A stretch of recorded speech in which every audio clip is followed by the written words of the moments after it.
Hi everyone, welcome back to my channel.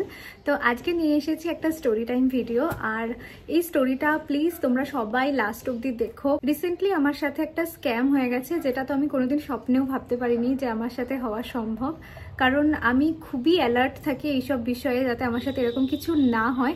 তো এটা kind of ইম্পসিবলই ছিল হওয়া, বাট সেটা পসিবল হয়েছে। তো আমি জানি না এটা আমার সাথে কি করে হলো, বাট যাতে এটা তোমাদের সাথে কোনো দিনও না হয় তার জন্যই এই ভিডিওটা বানানো। সেটারই একটা ছোট্ট প্রচেষ্টা হচ্ছে এই ভিডিওটা। তো প্লিজ ভিডিওটা লাস্ট অব্দি দেখো, যাতে তোমরা জানতে পারো যে অ্যাকচুয়ালি কি হয়েছে। আমাদের সাথে ফার্স্টের থেকে শেয়ার করি যে কি হয়েছে। তো 2024-এ আমি সরস্বতী পুজোয় কোনো শাড়ি কিনিনি। আই থিঙ্ক তোমরা যদি আমাকে অনেক দিন ধরে ফলো করে থাকো তাহলে তোমরা সেটা জানবে। তো আমি মায়ের একটা শাড়ি পরেছিলাম, আর আমার লুকটাও আমার তেমন পছন্দ হয়নি, মনটাও ভালো ছিল না কিছু পার্সোনাল রিজনসে। অ্যান্ড আমি তাড়াতাড়ি বাড়িও চলে এসেছিলাম। সরস্বতী পুজোটা মোটের উপর আমার একদমই ভালো কাটেনি। তো আমি ভেবেছিলাম নেক্সট বছরের সরস্বতী পুজো, মানে 2025-এর সরস্বতী পুজো যেটা চলে গেল, সেটা আমি ভীষণ ভালো করে কাটাবো। আমি এটা মনে মনে 1 বছর ধরে ভেবেই রেখেছিলাম যে আমি আমার হ্যাপিনেসটাকে ইম্পর্টেন্স দেবো, যেটাতে আমি হ্যাপি থাকবো সেটাই করব। আমি সুন্দর একটা লুক ক্রিয়েট করব, অনেক ঘুরবো, প্রচুর খাওয়া দাওয়া করবো, প্রচুর মজা করব। অ্যান্ড সেটা আমি করেছি। বাট আমার ভিডিও দেখে বা ছবি দেখে তোমরা হয়তো অনেকেই বুঝতে পারোনি যে সেই সময় অলরেডি আমার সাথে স্ক্যামটা হয়ে গেছে। তো আমি জানুয়ারির 3 তারিখে, মানে জানুয়ারিতে না, ডিসেম্বর থেকে আমি ইনস্টাগ্রামের বিভিন্ন পেজে শাড়ি দেখা স্টার্ট করি। কারণ লাইভে যেসব শাড়িরা মায়েরা দেখে সেগুলো না আমাদের পরার ঠিক না। মানে আমি চাইছিলাম একটু গায়ের সাথে লেগে থাকবে, পিওর কটনের কোনো শাড়ি, যেটা আমার মা তো প্রচুর শাড়ি দেখে, আমার মা প্রচুর শাড়ি কেনেও, তোমরা জানো। কিন্তু সেই শাড়িগুলো আমি ওই টাইপের শাড়ি চাইছিলাম না, ঠিক আছে। তো আমি আমার মতো, মানে এই টাইপের শাড়ি যেসব বুটিকে পাওয়া যায় ইনস্টাগ্রামে, তো এরকম আমি অনেক বুটিক স্ক্রোল করা স্টার্ট করি, ডিসেম্বর থেকে স্টার্ট করি। অ্যান্ড জানুয়ারির 3 তারিখে আমি একটা শাড়ি অর্ডার করি। তো যারা আমার সাথে স্ক্যামটা করেছে, আমি চাইছিলাম না নামটা নিতে, বাট নাম না নিলে তোমরা জানতে পারবে না। অ্যান্ড ওরা এতটাই বাজে বিহেভ করেছে, তোমাদের জানাটা ভীষণ ইম্পর্টেন্ট। তো আমি দেবী বুটিক থেকে জানুয়ারির 3 তারিখে একটা শাড়ি অর্ডার করি। অ্যান্ড দেবী বুটিক থেকে আমি এমনি র্যান্ডামলি কিন্তু শাড়ি অর্ডার করে দিইনি, যার জন্য এই স্ক্যামটা যে আমার সাথে হয়েছে না, এর জন্য আমি নিজেকেও দোষ দিতে পারছি না। কারণ আমি সব রকম রিসার্চ করার পরই শাড়িটা অর্ডার দিয়েছিলাম। তো বিপাশা বিদিশা আমার ফ্রেন্ড, ওরা এখান থেকে অনেক শাড়ি কিনেছে। আই থিঙ্ক 3-4টেরও বেশি শাড়ি কিনেছে, 4-5টা মতো শাড়ি তো কিনেছেই। খুব ভালো রিভিউ দিয়েছে। অ্যান্ড অদিতি দিদি তোমরা অনেকেই চিনবে হয়তো, ও ভ্লগ করে, ও 2টো শাড়ি এখান থেকে নিয়েছিল রিসেন্টলি। অ্যান্ড ওদের আমার এত ক্লোজ ফ্রেন্ডস এরা, এদের কাছ থেকে আমি এত ভালো রিভিউ পেয়েছি, আমি দেখতে পাচ্ছি, আমি চোখের সামনে দেখছি ওদের শাড়িটা সুন্দর লাগছে পরে, প্লাস রিভিউও ভালো। তো ওখানকার শাড়ি আমার পছন্দ হচ্ছে। তো এখানে স্ক্যাম হওয়ার তো কোনো জায়গাই ছিল না। ফোনে দেখে দেখে বলি, যাতে আমি তোমাদের বলতে পারি অ্যাকচুয়ালি প্রপারলি যে কবে কি হয়েছে আমার সাথে।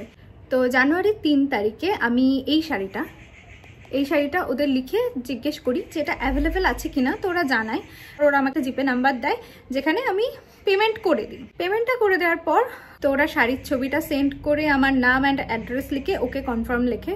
অ্যান্ড আমি ভাবি যে ওকে 3 তারিখে অর্ডার করেছি। আমি ভাবি জানুয়ারির 3 তারিখে শাড়ি অর্ডার করেছি, সরস্বতী পুজো ফেব্রুয়ারির 3 তারিখে, তো 1 month enough time sari dispatch হওয়ার। কারণ আমরা অনলাইনে, আমি না বাট আমার মা অনলাইনে প্রচুর শাড়ি কেনে, অনলাইনে অনেক বুটিক থেকে অনেক শাড়ি কেনে। অ্যান্ড সেটা আসতে যদি খুব বেশি দিন টাইম লাগে সেটা 15 দিন, আমি বলছি যদি খুব বেশি দিন টাইম লাগে, আদারওয়াইজ 1 উইকের মধ্যে কিন্তু শাড়ি চলে আসে।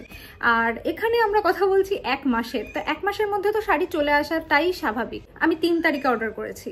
অ্যান্ড 12 তারিখে আমি ওদের জিজ্ঞেস করি যে শাড়িটা কি ডিসপ্যাচ হয়েছে, কোনো রিপ্লাই নেই। ওকে। অ্যান্ড 13ই জানুয়ারি আমি আবার মেসেজ পাঠাই যে হ্যালো, কারণ ওরা কোনো রিপ্লাই দিচ্ছিল না। অ্যান্ড 13ই জানুয়ারিতেও আমাকে রিপ্লাই দেয়, how can we help you ma'am. And আমি তখন ওদের বলি যে আমি জানতে চাই যে শাড়িটা ডিসপ্যাচ হয়েছে কিনা। তো ওরা বলে আমরা চেক করে আপডেট জানাবো। I said okay. অ্যান্ড তারপরে কোনো আপডেট নেই। অ্যান্ড 14ই জানুয়ারি আমি ওদের আবার জিজ্ঞেস করি কোনো আপডেট আছে কিনা, ওরা রিপ্লাই না দেয়। কিছুক্ষণ পরে আমি আবার রিপ্লাই চাই, কিছুক্ষণ পরে আমি আবার পিং করি ওদের যে প্লিজ রিপ্লাই। অ্যান্ড ওরা 15ই জানুয়ারিতে রিপ্লাই দেয় যে আপনার পার্সেল ম্যাম অলরেডি শিপ হয়ে গেছে। তো আমি বলি ওকে থ্যাংক ইউ। আমি ভাবলাম 15 তারিখে যে যদি শিপ হয়ে গিয়ে থাকে, আমি যদি 15 তারিখেই যদি ধরি শিপ হয়ে গেছে, কলকাতায় বুটিক, ঠিক আছে, ঠাকুরপুকুরে আই থিঙ্ক বুটিকটা। কলকাতা থেকে বনগাঁয় একটা শাড়ি আসতে কতদিন টাইম লাগে? আমি ভাবলাম না অ্যাটলিস্ট 4-5 দিনের মধ্যে তো চলেই আসবে। ঠিক আছে, 19 তারিখ হয়ে গেল, কোনো আপডেট নেই। তো আমি বললাম যে 17 দিন তো অলরেডি হয়ে গেছে, তো আমাকে প্লিজ ট্র্যাকিং ডিটেলসটা দেবেন, যাতে আমি অ্যাটলিস্ট বুঝতে পারি যে শাড়িটা কোথায় আছে, কবে আসবে। আর ট্র্যাকিং ডিটেলস পেলে কি সুবিধা হয়, সবসময় আমরা বাড়ি থাকি না, কাজের জন্য বেরোতে হয়, তো ট্র্যাকিং ডিটেলসটা পেলে একটা সুবিধা হয় যে মোটামুটি কোন দিন আসতে পারে বা কোন দিন আসছে, এটা একটা সুবিধা হয়। তো 19 তারিখে আমি ট্র্যাকিং ডিটেলস চাই, কোনো রিপ্লাই দেয় না। 19 তারিখে আমি আবার পিং করি, 2টো কোয়েশ্চেন মার্ক পাঠাই। তো 20 তারিখে ওটা রিপ্লাই দেয়, আমরা ট্র্যাকিং ডিটেলস প্রোভাইড করার চেষ্টা করছি যত তাড়াতাড়ি সম্ভব। ওকে, তারপরে 21 তারিখে আমি আবার মেসেজ করি যে প্লিজ আমাকে ট্র্যাকিং ডিটেলসটা সেন্ড করুন, হ্যালো হ্যালো এরকম মেসেজ করি। ওরা নর্মালি মেসেজ করছে, how can we help you ma'am.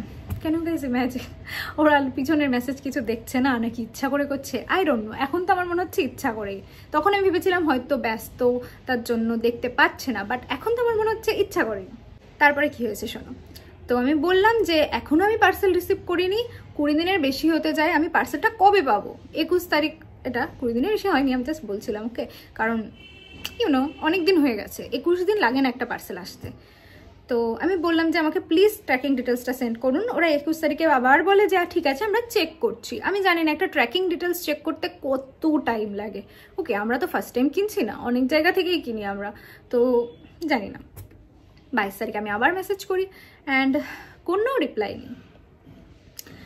24 তারিখ হয়ে যায়। আমি ভেবেছিলাম একটু ওয়েট করি যে আসে কিনা। যে পার্সেলটা 15 তারিখে ডিসপ্যাচ হয়েছে সেটা 24 তারিখে তো অ্যাটলিস্ট চলে আসার কথা। কোনো পার্সেলের কোনো নামও নিশান নেই। 24 তারিখে আমি মেসেজ করি, ইয়েস আমি এই মেসেজটা করি, আমার ভীষণ রাগ হয়ে গেছিলো। ওকে, এই মোমেন্টে আমার আই জাস্ট লস্ট ইট। কারণ ওরা না ট্র্যাকিং ডিটেলস দিচ্ছে আমাকে, না ঠিক করে কোনো কথা বলছে, ওরকমভাবেই ওরা কোনো কোঅপারেশন করছে না। So I just lost it and আমি এই মেসেজটা করি। তো তখন ওরা বলছে যে শাড়িটা রেডি হতে একটু টাইম লাগবে। সিরিয়াসলি ব্রো, সিরিয়াসলি 15 তারিখে ওরা নিজেরা মেসেজ করেছিল যে আপনার শাড়ি ডিসপ্যাচ হয়ে গেছে। তো আমি সেই মেসেজটারই রিপ্লাই দিয়ে বলি যে আপনারা তো অলরেডি বলেছেন যে আমার শাড়িটা ডিসপ্যাচ হয়ে গেছে। তো আমি এখানে লিখি যে আমি শাড়িটা সরস্বতী পুজোর জন্য অর্ডার করেছিলাম, যদি এতই টাইম লাগবে তাহলে আপনাদের বলা উচিত ছিল। আর এখানে তো একটা মানে মিথ্যে কথার ব্যাপার চলে আসছে। আপনারা অলরেডি শিপ হয়ে গেছে বলছেন, আবার এখন বলছেন শাড়িটা রেডি হতে টাইম লাগবে। তো তখন ওরা বলে আমাদের আগের পার্সেলটা ডিসপ্যাচ হয়ে গেছিল, কিন্তু কুরিয়ার থেকে না পার্সেলটা হারিয়ে ফেলেছে, তো এটা আবার রেডি হতে টাইম লাগবে। অবভিয়াসলি রাগ হওয়াটাই স্বাভাবিক, কারণ আমি একটা জিনিস টাকা দিয়ে কিনছি, সেটার আপডেট পাওয়ার অধিকার আই থিঙ্ক আমার আছে। তো আমি তখন বলি যে আপনারা তো সেটা আমাকে আপডেট করেননি কোনো রকম ভাবে। আমার মানে সত্যি মাথাটা এই সময় গরম হয়ে যায় যে আমি কি সরস্বতী পুজোর আগে শাড়িটা পাবো? যদি না হয় তাহলে এক্ষুনি আমার টাকাটা রিফান্ড করুন, আমার শাড়ি দরকার নেই। তো ওরা তখন বলে যে আমরা সরস্বতী পুজোর আগে শাড়িটাকে মানে ডেলিভারি করার চেষ্টা করব। জানো গাইস, ইম্যাজিন ওরা 1 মাসের মধ্যে শাড়িটা ডেলিভারি করার চেষ্টা করবে। ওকে, তো দ্য পয়েন্ট ইজ যে কুরিয়ার মানলাম শাড়িটা হারিয়ে ফেলেছে, বাট এই কদিন ধরে অল দিস ওয়াইল আমি যে ওদের জিজ্ঞেস করছিলাম যে আমাকে প্লিজ ট্র্যাকিং আইডিটা দিন, শাড়িটার কি খবর, ওরা আমাকে এই কদিন ধরে যে আমি মানে জিজ্ঞেস করছিলাম তার কোনো রিপ্লাই দেয়নি, বা তখন আমাকে একবারও জানানোর প্রয়োজন মনে করেনি যে শাড়িটা কুরিয়ার হারিয়ে ফেলেছে বা আমাদের পাঠাতে এরকম দেরি হবে, আপনি কি ততদিন ওয়েট করতে পারবেন, আদারওয়াইজ আমরা রিফান্ড করে দিচ্ছি। কারণ এটাই সাধারণত একজন ভদ্র মানুষ এটাই করবে, এটাই করা উচিত, যে যদি পার্সেলটা হারিয়ে গিয়েও থাকে আবার যদি দেরি হয় সেটা আমাকে জানানো কি উচিত না? আর এমন না যে আমার সাথে কোনো কানেকশন নেই, আমি কন্টিনিউ ওদের মেসেজ করে যাচ্ছি, ওরা সিন করে ইগনোর করে যাচ্ছে। সরি। তো আমি এই মেসেজগুলো করি যে you need to tell me today or else I will have to look for other option, I don't want to be rude but sorry. যে আমি সত্যি রুড হতে চাই না, বাট আজকের মধ্যে আপনাদের আমাকে বলতে হবে, চেষ্টা না। আপনারা সরস্বতী পুজোর মধ্যে কি পাঠাতে পারবেন আর নাকি না? যদি না পারেন তাহলে আমাকে আজকে টাকাটা রিফান্ড করে দিন। চেষ্টা করছি বললে তো হবে না, আজকের মধ্যে আপনাদের জানাতে হবে। কারণ অলরেডি তখন এটা কত তারিখের কথা বলছি আমরা, 24 তারিখ, অলরেডি 24 তারিখ হয়ে গেছে, সরস্বতী পুজোর আর ঠিক 1 সপ্তাহ বাকি। তো 24 তারিখে না আমার মনে আছে খুব ভালো, ওটা ছিল শুক্রবার। আমি বলেছিলাম যে আপনারা আগামীকাল মানে শনিবারের মধ্যে হয় পার্সেলটা ডিসপ্যাচ করে আমাকে ট্র্যাকিং ডিটেলস দেবেন, আদারওয়াইজ আমি পার্সেল মানে শাড়ি চাই না, আপনারা আমাকে আমার টাকাটা রিফান্ড করে দিন। তখন ওরা বলছে আপনি সরস্বতী পুজোর আগে পার্সেলটা পেয়ে যাবেন। তো আমি অত সত্যি আমি না আর তখন অত কথায় যেতে চাইনি, আমি জাস্ট জানতে চেয়েছি আপনারা কালকের মধ্যে মানে 25 তারিখের মধ্যে শনিবারের মধ্যে আপনারা আমাকে ট্র্যাকিং ডিটেলস দিতে পারবেন কিনা ডিসপ্যাচ করে, আদারওয়াইজ আমি রিফান্ড চাই। তো তখন ওরা বলে যে আপনি ট্র্যাকিং ডিটেলস মন্ডেতে পাবেন। তো আমি বললাম ওকে, উইল সি, মানে আমি দেখবো। সত্যি আমি এই কথাটা বলেছি, মাথাটা এতটাই গরম হয়ে গেছে না, যদিও আমার এখানে মনে হয় না আমি কোনো রকম রুড বিহেভ করেছি বা কোনো বাজে কথা বলেছি, কোনো রকম কিছু না, যাই হোক। তো আমি ভাবলাম ঠিক আছে মন্ডেতে ট্র্যাকিং ডিটেলস দেবে, হয়তো মাঝখানে উইকেন্ড পড়ে গেছে স্যাটারডে সানডে, তাই জন্য ওরা মানডেতে ডিসপ্যাচ করে মানডেতে দেবে। মানডেতেও যদি ডিসপ্যাচ করে সরস্বতী পুজো তার পরের মানডেতে, তো তাও আমার পেয়ে যাওয়ার কথা। আমি কিন্তু মাঝে দুদিন 25-26 আমি ওদের কোনো রকম ভাবে বিরক্ত করিনি, কোনো মেসেজ করিনি। তো সোমবার দিন 27শে জানুয়ারি আমি ওদের জিজ্ঞেস করি ট্র্যাকিং ডিটেলস বলে আমি একটা কোয়েশ্চেন মার্ক দিই, নো রিপ্লাই। আমি বিকেল অবধি ওয়েট করেছিলাম, অ্যাকচুয়ালি 4:40 আমি মেসেজ করি, তো নো রিপ্লাই। তারপরে আমি জিজ্ঞেস করি যে আপনাদের আজকে ট্র্যাকিং ডিটেলস দেওয়ার কথা ছিল, সেটার কি হলো? No reply, seen but no reply. রাত 11:42 আমি আবার মেসেজ করি, 4:40 করেছিলাম নো রিপ্লাই, 11:42 আমি আবার মেসেজ করি। মানে এত রিনোন্ড একটা বুটিকের থেকে এরকম এক্সপেক্ট করাই যায় না। তো তারপরে আমি ইনস্টাগ্রামে যা যা হয়েছে পরের দিন 28শে জানুয়ারি মঙ্গলবার আমি পুরো স্টোরি মেরে কি হয়েছে ওদের মেনশন করে আমি দুটো একদম স্টোরি মেরে দিই, কারণ ইনস্টাগ্রামে আমার যা ফলোয়ার্স আছে তাদের তো জানা দরকার। সিন করে স্ক্রিনশটগুলোও দিই, সিন করে সেটাও মানে মেনশন করলে চ্যাটের মধ্যে যায় না ইনস্টাগ্রামে যে এরকম একটা স্টোরিতে মেনশন হয়েছে, সিন, নো রিপ্লাই। মানে আই থিঙ্ক ওরা ভাবছে ইনস্টাগ্রামে তো এর বেশি ফলোয়ার্স নেই, কজন আর দেখবে, কি আর হবে। তো দায়িত্বটা কিন্তু তোমাদের ওপর, এই ভিডিওটা সবাই ইনস্টাগ্রামে শেয়ার করবে স্টোরিতে অ্যান্ড বেবি বুটিককে ট্যাগ করবে। তোমাদের ফ্রেন্ড লিস্ট মানে যদি ফলোয়ার্স বেশি নাও হয়, 20 জনের মধ্যেও একজনও এটার শিকার হতে পারে। তো এটা আমাদের সোশ্যাল দায়িত্বের মধ্যে পড়ে যে আমরা লোককে সচেতন করি, রাইট? এটুকু তোমাদেরকে করতে হবে আমার জন্য, নিজেদের জন্য, যাতে পেজটা আর প্রমোট না হয়। তো ওরা কিন্তু এই যে স্টোরিগুলো ওরা দেখছে, আমি পুরো ঘটনাটা লিখে স্টোরি দিয়েছিলাম, যারা যারা আমাকে ইনস্টাগ্রামে ফলো করো তারা নিশ্চয়ই জানবে। অ্যান্ড ওরা সেগুলো সিন করে জাস্ট রেখে দিল, ওকে, কোনো কমেন্ট নেই। 29শে জানুয়ারি মঙ্গলবার আমি বলি যে আমার টাকাটা রিফান্ড করুন, রিফান্ড মাই মানি। আমি অনেক ওয়েট করেছি, আমার টাকাটা রিফান্ড করুন, আদারওয়াইজ আমাকে কিন্তু ইউটিউবে এবার ভিডিও বানাতে হবে যা যা হয়েছে তার উপরে, ঠিক আছে? তারপর আমাকে অনেকে মেসেজ করছিল যে আমার সাথেও দিদি এরকম হয়েছে, তারপর আমাকে ব্লক করে দিয়েছে বা শাড়ির কোয়ালিটি ভালো না, প্লাস আমার ফ্রেন্ডসরা যারা আছে তাদেরকেও অনেকে মেসেজ করেছে। সব মেসেজের স্ক্রিনশট আমি এখানে দিয়ে দিচ্ছি স্ক্রিনের উপর, তোমরা দেখে নাও। তো সেটা আমি ওদেরকে একটা স্ক্রিনশট পাঠিয়েছিলাম, পাঠিয়ে বলেছিলাম যে আমাকে কিন্তু অনেকে এরকম মেসেজ করছে, আমার টাকাটা ফেরত দিন, আদারওয়াইজ আমাকে কিন্তু ব্যাপারটা ইউটিউবে নিয়ে যেতে হবে। রিপ্লাইটা জাস্ট ওদের রিপ্লাইটা একবার দেখো। Then talk to a lot of people we know what we are doing. যাই না হোয়াট বেসলেস কথাবার্তা, মানে ওরা বলতে চাইছে যে দেন যারা শাড়ি পেয়েছে তাদের সাথে কথা বলো। আরে ভাই, যারা পায়নি তাদের কথাটা কে বলবে? 50-50 নাকি? যে 50-50 চান্স টস করছি নাকি যে শাড়ি পাওয়ার চান্স 50%, শাড়ি না পাওয়ার chance 50%? What the hell guys.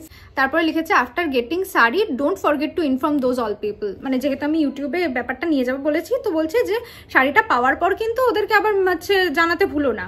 তো আমি বললাম জাস্ট রিফান্ড মাই মানি, আমি আপনাদের শাড়ি চাই না, আর আসলে আমি অ্যাকসেপ্টও করবো না। যদি আপনারা মনে করে থাকেন যে আমি একটা শাড়ি অর্ডার করেছি মানে যখন খুশি পাঠিয়ে দিলেই আপনাদের দায়িত্ব শেষ, সেটা 1 মাস পরে হোক 2 মাস পরে হোক, তাহলে it's not like that, it's not okay. তো ক্যাপিটালে আমি লিখেছি রিফান্ড মাই মানি, সিন, কোনো রিপ্লাই নেই, ঠিক আছে? তো তারপরে মঙ্গলবারে মানে এই মঙ্গলবার সরস্বতী পুজো চলে যাওয়ার পরে কোনো রিপ্লাই দেয়নি ওরা। তো আমার মা বলে যে বাদ দিয়ে মেসেজ করতে হবে না, কারণ আমার 1700 টাকা নিয়ে তো ওরা বড়লোক হতে পারবে না, বরং ওদের বিজনেসই লসে যাবে। তো কার্মা তো আছেই, অ্যান্ড ওরা যদি আমার সাথে এটা যে করলো এটার ফল তো আজকে হোক 10 বছর পরে হোক ভোগ তো করতেই হবে। তারপরে বিপাশা বিদিশা ওরা এইবার সরস্বতী পুজোর শাড়ি দুটো ওই সেম দেবী বুটিক থেকে নিয়েছিল। কমেন্টসে অনেকে জানতে চেয়েছে যে শাড়ি ব্লাউজটা কোথা থেকে।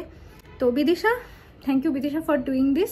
অ্যান্ড ও স্টোরি মারে, এই যে স্টোরিটা, আই থিঙ্ক তোমরা ওদেরকে ফলো করলেও তোমরা অনেকেই নিশ্চয়ই দেখেছো স্টোরিটা। এই যে মানে এটাকে আমি আবার রিপোস্ট করেছিলাম, যাই হোক, যে আমাদের একটা ফ্রেন্ডের সাথে এরকম স্ক্যাম হয়ে গেছে, সেই জন্য আমরা বুটিকটাকে প্রমোট করতে চাই না, যার জন্যই আমরা ইন্টেনশনালি বুটিকের নামটা ক্যাপশনে মেনশন করিনি। এইটা যেই স্টোরি মেরেছে, তারপরের স্টোরিটা বলি, দাঁড়াও একটুখানি খুঁজে নিই। এই হচ্ছে ওদের রিপ্লাই বিদিশার স্টোরিটাতে এইটা রিপ্লাই করেছে ওরা বিদিশাকে। আমরা শাড়িটা পাঠিয়ে দিয়েছি অ্যান্ড কুরিয়ার শাড়িটা হারিয়ে ফেলেছে, সেটা আমরা ওকে বলেওছি, বাট ও আমাদের সাথে টেক্সটে অ্যান্ড কলে খুব বাজে বিহেভ করেছে। ভাই আমার সাথে ওদের কলে কোনো কথাই হয়নি, আমি ওদের 2 দিন কল করার ট্রাই করেছিলাম, ওদের কল টাইম দেওয়া আছে 12 PM to 2 PM, কিন্তু ওদের কোনো ফোন ঢোকেইনি, একটা নাম্বার আছে ফোন ঢোকেনি, ঠিক আছে। কলে আমার সাথে ওদের কোনো কথা হয়নি, অ্যান্ড টেক্সটে কি কথা হয়েছে তোমরা দেখতেই পেলে। আমি ওদের সাথে কি বাজে বিহেভ করেছি, এইটা যদি ওদের কাছে বাজে বিহেভ হয় তাহলে ওরা তো আই থিঙ্ক বাজে বিহেভ কি দেখেনি। আমার তো পুরো রাইট আছে ওদের সাথে বাজে বিহেভ করার, আমি শাড়ি অর্ডার করে শাড়ি পাইনি, বাট স্টিল আমি কিন্তু ওদের সাথে কোনো বাজে বিহেভ করিনি। তারপর ওরা লিখেছে আমরা এই জন্যই ওর পেমেন্ট মানে ওর রিফান্ডটা হোল্ড করে রেখেছি। গাটস, ভাবো ওদের গাটসটা, কারণ আমি ওদের সাথে বাজে বিহেভ করেছি তাই ওরা আমার রিফান্ডটা হোল্ড করে রেখেছে, কারণ আমরা কাস্টমারদের কাছ থেকে এরকম বিহেভিয়ার এন্টারটেইন করি না। আমরা কাস্টমারদের সাথে যা খুশি বিহেভ করতে পারি, বাট কাস্টমাররা আমাদেরকে কিচ্ছু বলতে পারবে না, আমরা এরকম বিহেভিয়ার এন্টারটেইন করি না। তাই জন্য আমরা এই যে we don't entertain such bad words from any customers, মানে আমরা যাই করি না কেন কাস্টমারদের ভালো ভালো কথা বলতে হবে, বাজে কথা বলেছো তো তোমার রিফান্ড আটকে দেবো, এরকম ব্যাপার, ঠিক আছে। But thank you so much for mentioning, we are extremely sorry, but this time we can't help her. ওরা এই সময় বাট এই একটা ব্যাপারটাই, সরি মাথার রক্ত ফুটছে, অ্যাকচুয়ালি মুখে স্মাইল দেখছো বাট রক্ত ভেতরে ফুটছে। তো we are extremely sorry but this time we can't help her, তো আমরা এই ব্যাপারটাতে হেল্প করতে পারবো না। She should say sorry for her behaviour and then will definitely do the needful. ও আগে নাকি আমাকে সরি বলতে হবে ওদেরকে, তারপরে যেটা করার ওরা সেটা করবে। তোমরা এতক্ষণ তো ভিডিওটা দেখলে, কি হয়েছে সব জানলে, অ্যান্ড তোমরা আমাকে বলো এখানে আমি কোন বাজে বিহেভিয়ারটা করেছি যার জন্য আমার ওদের কাছে সরি বলতে হবে। কি বলবো, মানে আমি ওদের কাছে টাকাটা ফেরত চেয়েছি কারণ ওরা শাড়ি ডিসপ্যাচ করেনি বা আমাকে কিছু জানায়নি, এটা হচ্ছে ওদের কাছে বাজে বিহেভিয়ার। এনিওয়ে, তো আমি বুঝলাম যে আমরা সবাই এরকম স্টোরি মারছি, তো হতেই পারে ওরা চ্যাট ফ্যাট ডিলিট করে দেবে, ইনস্টাগ্রামে মেসেজ তো আনসেন্ড করা যায়। তো আমি কি করছিলাম, আমি ওদের চ্যাটে গিয়ে স্ক্রিনশট নিচ্ছিলাম যাতে আমি ইউটিউব ভিডিওতে অ্যাড করতে পারি, and my clumsy ass screenshot নিতে গিয়ে আমি ভিডিও কল করে ফেলি। ওপরে এই যে সিম্বলটা আছে গাইস, এই যে সিম্বলটা, আমি এটাতে ক্লিক করে দিই। এটাতে ক্লিক করে দেওয়ার পর আমি সঙ্গে সঙ্গে কেটে দিয়েছি, যে 12টা 13-তে আমি ফোন করেছি, এখানে স্ক্রিনশট অ্যাড করে দিচ্ছি, 12টা 13-তে আমি ফোন করেছি, 12টা 13-তে আমি ফোনটা কেটে দিয়েছি। ওদের তারপর রিপ্লাই হচ্ছে first do apology then do video call, মানে ফার্স্টে সরি বলো তারপরে ভিডিও কল করবে। তো আমি বলি যে I was not video calling you bro, অ্যান্ড আমি মানে কবে থেকে লোকে অন্য লোকের মিস্টেকের জন্য অ্যাপোলজাইজ করছে। তারপর জিজ্ঞেস করেছি also how does it feel to lie, মানে মিথ্যে কথা বলতে কেমন লাগে, কারণ আমি তো বলি না, আমি জানি না, একটুখানি শুনছি এক্সপিরিয়েন্সটা যে মিথ্যে কথা বলতে এমনি কেমন ফিল হয়, বেশ ভালো ফিল হয় নাকি? কারণ আপনারা মেনশন করেছেন যে আমি নাকি কলে বাজে বিহেভ করেছি, বাট আমরা তো কলে কথাই বলিনি, and such scammers you guys are. তখন ওরা বলছে ডাজেন্ট ম্যাটার, মানে কলে কথা বলেছি কি বলিনি ডাজেন্ট ম্যাটার, আমার যা খুশি আমি বলতে পারি, তুমি কলে কথা না বললেও আমরা এটা বলতে পারি যে তুমি কলে বাজে বিহেভ করেছো, ডাজেন্ট ম্যাটার। তো তারপর বলছি if we lie then we never post story, আমরা মিথ্যে কথা বললে আমরা স্টোরি পোস্ট করি না। such baseless কথাবার্তা। Anyway, whenever you feel, you just do apology and you will get refund. Thanks from team. আমি বলেছি keep the money, I just donated you, কারণ ওই 1700 টাকার প্রতি না আমার তো মোহ চলে গেছে, আমি বিলিভ করেই নিয়েছি যে আমি ওটা দুস্থদের দান করে দিয়েছি, কারণ এদের থেকে বড় দুস্থ আমার তো মনে হয় না আর কেউ আছে। তো লিখেছে thanks will fit some people, no worries. আমি যেই লিখেছি ট্রু কালার্স গাইজ, তো তখন ওরা এটা রিপ্লাই দিয়ে বলে ও হোয়াটস ইজ দিস, আমি যে বলেছি না টাকাটা রেখে দাও আমি ডোনেট করেছি, ওটা বিশাল গায়ে লেগে গেছে। ওরা টাকা ফেরত দিচ্ছে না সেটা পয়েন্ট না, এইটা বলেছি ভীষণ গায়ে লেগে গেছে। এখন তখন মানে তখন একদম গা জ্বলে। Anyway we have said now it's up to you, মানে আমাদের যা বলার ছিল বলা হয়ে গেছে, এবার তোমার ব্যাপার। ওরা আমাকে শাড়ি সেন্ড করেনি, টাকাটা নিয়ে রেখে দিয়েছে, ওরা আমাকে কোনো টাকা রিফান্ড করেনি, অ্যান্ড আমি আর রিফান্ড চাইবো না। যা যা হলো, আমার একটা সেলফ রেসপেক্ট আছে ব্রো, আমি তো টাকা আর চাইবো না। অ্যান্ড যা যা হলো তোমরা সবই দেখলে তো। জানি দেবী বুটিকের কালেকশন খুব ভালো, প্লিজ প্লিজ প্লিজ কেউ এই বুটিকটা থেকে কিনো না, কারণ শাড়ি তো তোমাদের হাতে এসে পৌঁছাবে কি পৌঁছাবে তোমরা জানো না, 50-50 চান্স, কারণ অনেকে পেয়েছে অনেকে পায়নি। অ্যান্ড তারপরে তোমাদের সাথে এরকম সরি বলতে হবে কোনো কারণ ছাড়াই তোমাদেরকে, তবেই তোমরা রিফান্ড পাবে। যেটা হলো না, এটার জন্য আমি নিজেকেও দোষ দিতে পারছি না, কারণ আমার পরিচিত সবার রিভিউ শুনে তারপরে আমি অর্ডার দিয়েছিলাম। অ্যান্ড ওদের কোনো দোষ না, ওরা যে শাড়িগুলো অর্ডার দিয়েছে সেগুলো টাইমে চলে এসেছে। বিদিশার একটা শাড়ি আই থিঙ্ক পুজোর সময় যে শাড়িটা নবমীর দিন রাতে পড়েছিল ওটা একটু লেট হয়েছিল, বাট ট্র্যাকিং ডিটেলস অনেকবার চাওয়ার পর ওরা দিয়ে দিয়েছিল, বাট যাই হোক চলে এসেছিল। এত খারাপ এক্সপিরিয়েন্স কারোর হয়নি, তো ওদের তো দোষ না, ওরাও জাস্ট অবাক যে আমার সাথে এরকম হয়ে গেল, যারা কিনেছে, যারা আমার পরিচিত, যারা ওখান থেকে কিনেছে। বাট এটা তো হলো, তো আমি চাই না এটা তোমাদের কারোর সাথে হোক, কারণ আমার না এইসব মেন্টাল পিস নষ্ট করতে একদম ভালো লাগে না। এই যে ড্রামা এত কিছু আমার একদম ভালো লাগে না। আমি খুবই পিসফুল একটা পার্সন, আমি সারাক্ষণ ঘরে বসে থাকতে দিলেও আমি আর কখনো বোর ফিল হয় না, এতটাই পিসফুল আমি। তো আমার এইসব ড্রামা একদম ভালো লাগে না, এইসব মেন্টাল টর্চার। বাট এমন একটা জিনিস তোমাদেরকে না বললেই নাই, 1700 টাকাটাও তো আমার হার্ড আর্নড মানি না, আমি কষ্ট করে আর্ন করেছি, কেউ এসে আমাকে হাতে দিয়ে দেয়নি। ওদের তো এমনি হাতে দিয়ে দেওয়া হলো, রিফান্ড দিল না। যাই হোক, কমেন্টসে জানিও তোমাদের থটস কি। অ্যান্ড যদি পারো সম্ভব হয় প্লিজ ইনস্টাগ্রামে স্টোরিতে দিয়ে দেবী বুটিককে মেনশন করে দিও, যাতে কেউ না কেনে ওদের থেকে। আমার সাথে যেটা হলো সেটা যেন কারোর সাথে না হয়।